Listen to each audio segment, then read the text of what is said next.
Yo, what is going on, guys? And welcome back to another WWE broadcast. I'm your host, Bruin Steel, and today I'm recapping the Friday Night Smackdown that took place on March 8th, 2024, which took place in Dallas, Texas. But before we get started, I wanted to let you guys know that me and Canadian Yorker have started a wrestling channel, so if you haven't done so, be sure to subscribe. The YouTube link will be in the description of this video. But speaking of Canadian Yorker, he will not be able to make it tonight with me, so I am going to be doing this broadcast by myself. So anyways, if you guys haven't done so as well, subscribe this video, like this video and subscribe to my channel, Bruin Steel, and our WWE Wrestling Bros channel, me and Canadian's Wrestling channel. But anyways, let's get to it. It was a great Friday Night Smackdown, high intense promos. We'll get to that in this video, but today, let's get started.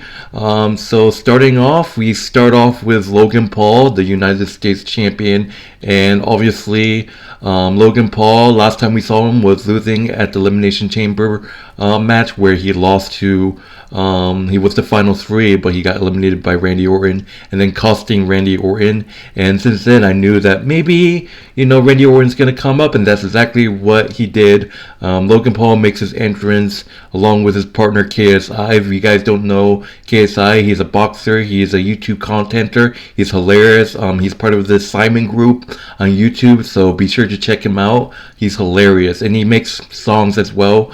And Logan Paul makes the announcement that now his company Prime, awesome drink, by the way. Thank you, Logan Paul, for making that drink. Awesome. I love Prime.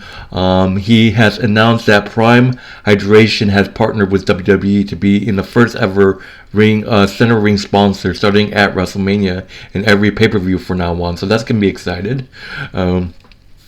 And then, he gets interrupted by Randy Orton. Randy Orton sneaks up behind and tries to RKO Logan, but Logan falls back. But then KSI is like, oh no. And KSI gets the RKO by Randy Orton, and then Randy Orton takes the Prime drink and said, this is so good, and then just pours it over at KSI's crowd like he pissed himself. So that's hilarious. A short opening segment with Logan Paul. I love KSI, and KSI's like, why do I get, beat up at WWE every fucking time? And you guys know how he got beat up by Seth Rollins. He got, it was by Logan Paul by accident. Anyways, that's great news. I love Logan Paul's Prime drink, and that's great that the Prime, his company is partnership with the WWE, so that's awesome. But anyways, that will lead us to the first match of the evening. We got Austin Theory and Grayson Waller versus Kevin Owens and Randy Orton.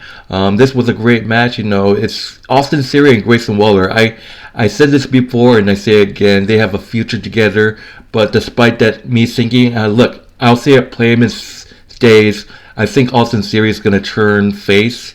It's just looking that Austin Theory is going to turn face. I don't think Austin has ever been a face before. I think it's time for a change. But Austin Theory and Grayson Waller, back in the day, I said that they were going to have success as a tag team. But when you're facing against legends, against Kevin Owens, Randy Orton, it just doesn't look good for you.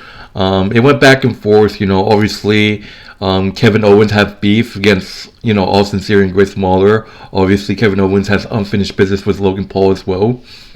But this was a great match. Excuse me. It was a great match. It went back and forth, Kevin Owens, I love Kevin Owens.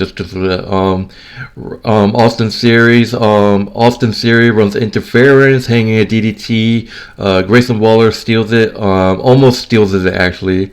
Grayson Waller tries to do his stunner, but it was an alley-oop. Kevin Owens was the stunner, setting up Randy Orton with the RKO on Austin Theory. So there you have it, guys. Kevin Owens and Randy Orton win by pinfall by RKOs on Austin Theory. it went back and forth. It was a great match. Like I said before, I think that Austin Theory is going to turn face. It's definitely going to be a topic that I want to talk about. Like I said, the whole point of me and Canadian Yorkers wrestling broadcast is to talk about stuff like that. I talked about possible allies for Bayley. The whole Liv Morgan and Becky situation.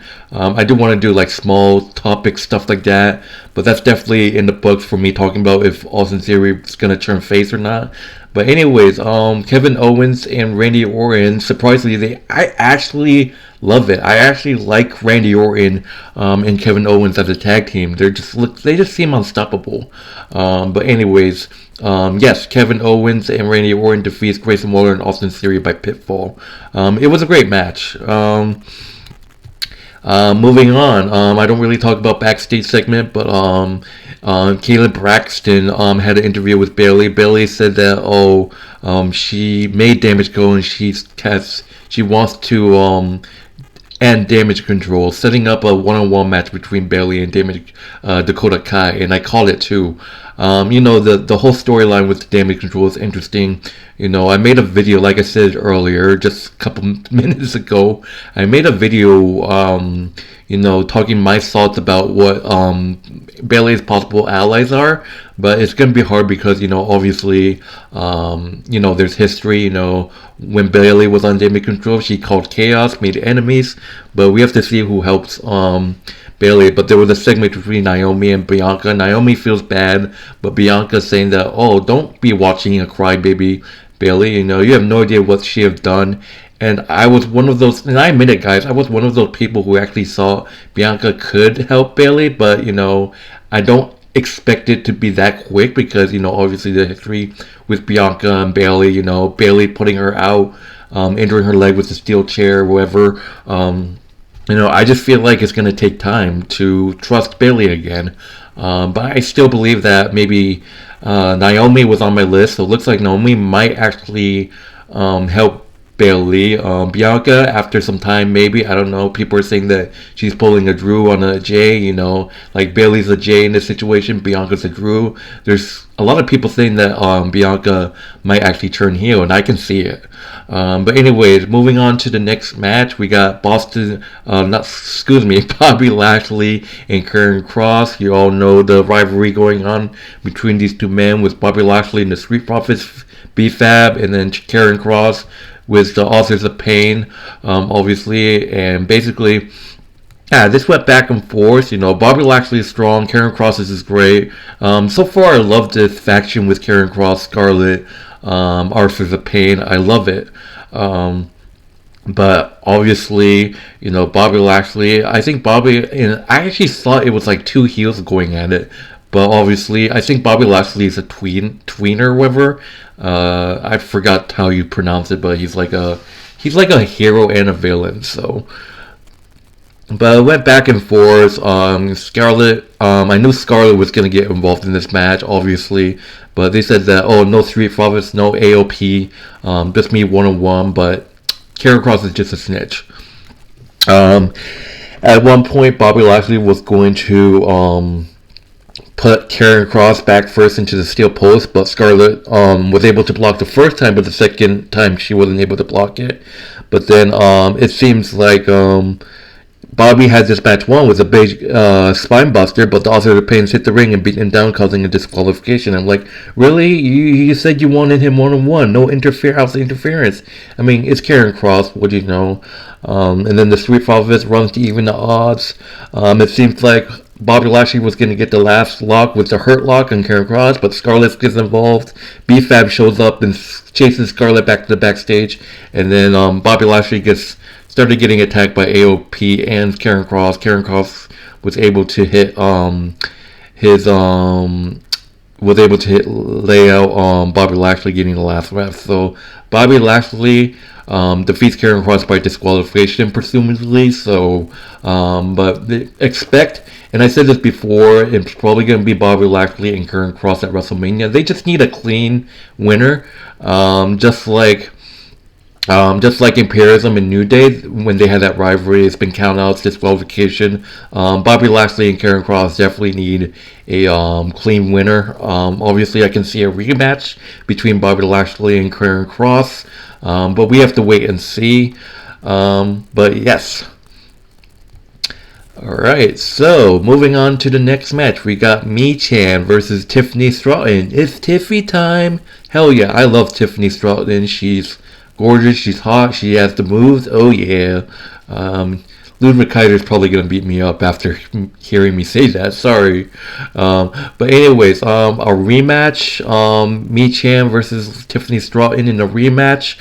This was actually Tiffany Stratton's first debut match on Smackdown. Actually, after she signed a contract to Smackdown, she smashed Michin, setting up her first match. And Tiffany Stratton's on a roll. I love her. Her prettiest moonsault is great. It went back and forth. Michin tried to use the Styles Clash. I'm still trying to, persuade AJ Styles. AJ Styles, I think, at this point, I think Michin thinks AJ Styles is like a mentor to her. So she was able to hit like a Styles Clash, I remember at one point in the championship match, but she tried to hit the Styles Grab, but turned into Allen Bench in a double jump. Tiffany Stratton was able to hit the prettiest moonsault ever to get another win. So far, Tiffany Stratton's been undefeated. If you don't count the Elimination Chamber match, she's been undefeated in all her televised matches on SmackDown. And Michin, she's been losing matches. I love her.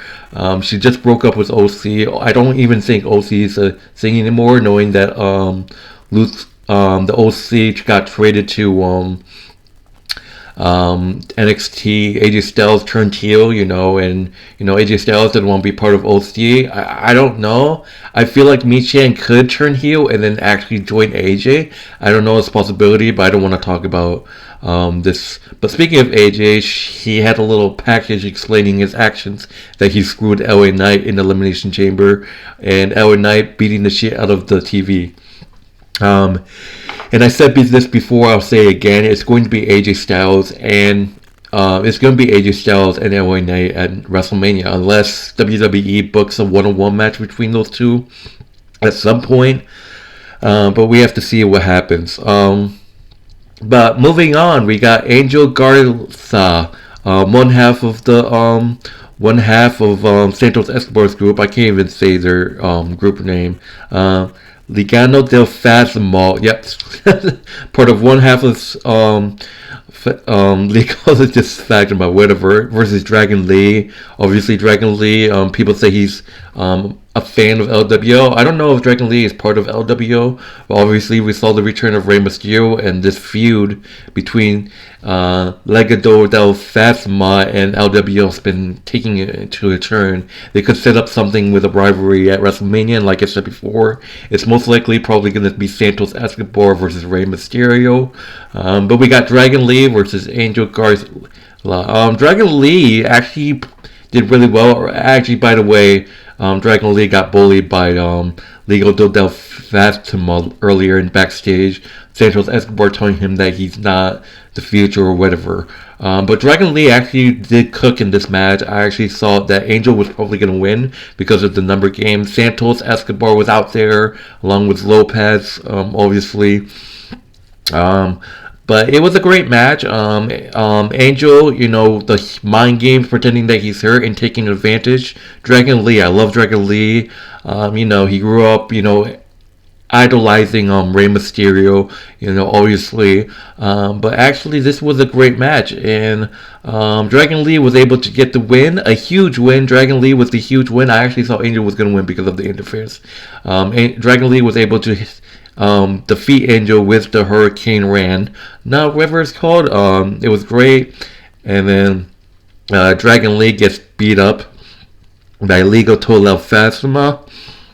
And I'm like, I just feel like, maybe Carlito's going to come or something. I don't know.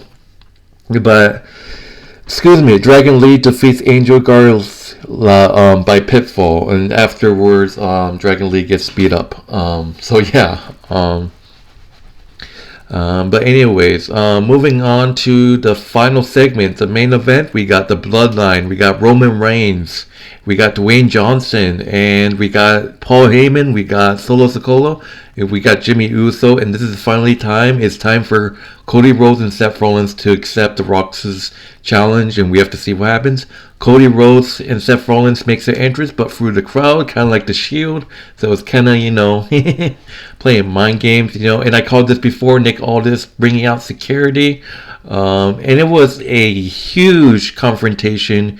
We had Cody Rhodes saying, and then The Rock saying that he better shut his mouth, and then Seth just snaps at The Rock saying that they accept the challenge, and everyone goes ballistic. Rowan playing the mind game saying that, oh, you gotta rely on cross-dresser over here to accept your challenges. You're pathetic. And then The Rock is like, oh, your sister was a Dallas Cowboys